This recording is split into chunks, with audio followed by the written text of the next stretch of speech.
Hey everyone, David Chen here, recording with a new setup. It might be slightly more echoey than usual.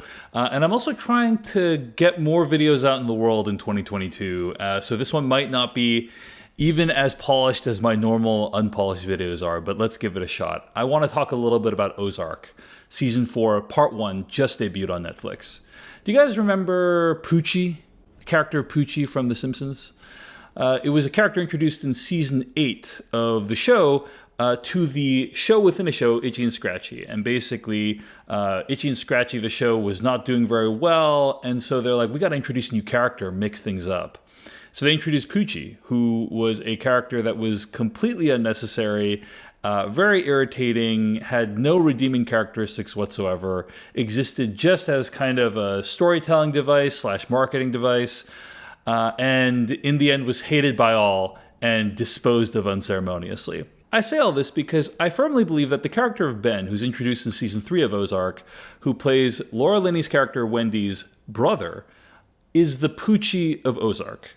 He has all those characteristics. He existed clearly just to generate tension, but the problem is he did so in such a nakedly obvious way and in a way that had very little redeeming about him, that he is, in my opinion, one of the worst characters to ever appear on a prestige TV show in its entire history. Right from the start, it was obvious that Ben was a wild card, but he also didn't have many of the characteristics that you'd want in a character of that kind. For a counterpoint, just look at the character of Lalo from Better Call Saul, who is super smart, super charismatic, and just really appealing as a character.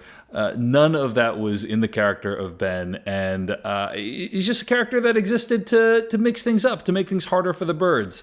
And that's not necessarily bad if the character itself is compelling. But the problem with Ben is, again, he had very few redeeming qualities. He had zero chemistry with Ruth or most of the other characters, and he messed with the machinations of all the dangerous characters on the show so frequently that it was shocking that he wasn't offed sooner, to be honest. So why am I talking about Ben when Ozark Season 4 Part 1 has just premiered?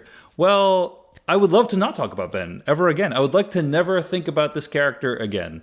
But unfortunately, I can't, because Ben is the Poochie of Ozark Season 4. What I mean by that is, even though this terrible character is finally off screen forever, thank goodness, his absence animates everything that happens in Season 4, all the major tension, the character of Jonah and what he's doing, the character of Ruth and what she's doing, it's all animated by Ben and his absence. Whenever Poochie's not on screen, all the other characters should be asking, "Where's Poochie?" Which is annoying, but let's talk more generally about Ozark Season 4. I mean, why am I still watching this show?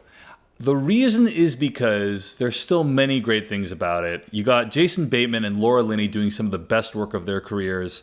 I actually think the show is well shot. You know, a lot of people don't like the color grading, and it is very obvious that the show is color graded to have this bluish greenish tint, but it's not a big problem for me.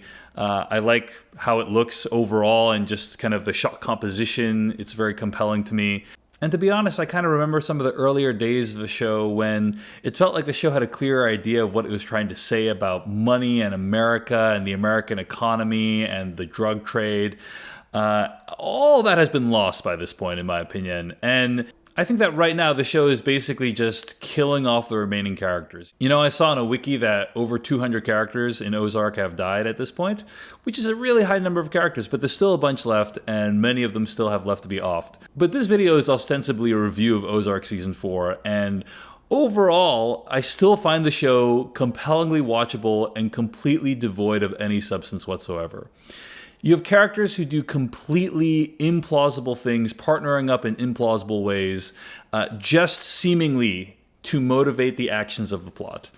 And that may make for some interesting viewing, but if the viewer cannot emotionally attach to what is actually going on, ultimately at the end of the day, I think it's a failure. As usual, there are great moments in Ozark Season 4, a handful of great scenes of dialogue, some shocking kills, basically all the stuff that you'd want from Ozark. And if you've liked Seasons 1 through 3, then I think you're probably going to enjoy Season 4.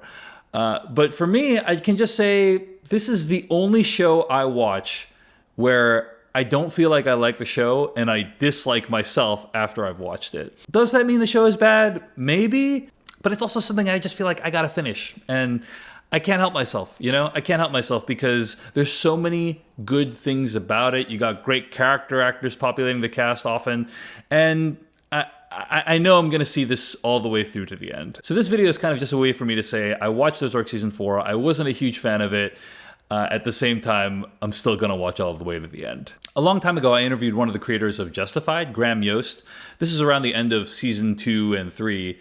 And what was interesting about Justified was basically until the end of Season 3, every season had been about tackling a villain. Like there was a new villain introduced every season and Raylan Givens would have to deal with him. And in order for the show to continue to be interesting, the show had to keep like one-upping itself. You know, it had to keep making the villain more over the top and arguably interesting or less interesting depending on your view on it.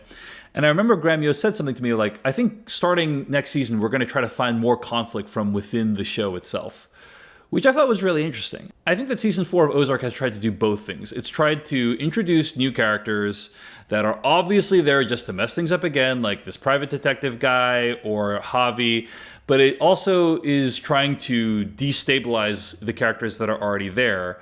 And I think the problem is you end up with characters just making ridiculous choices.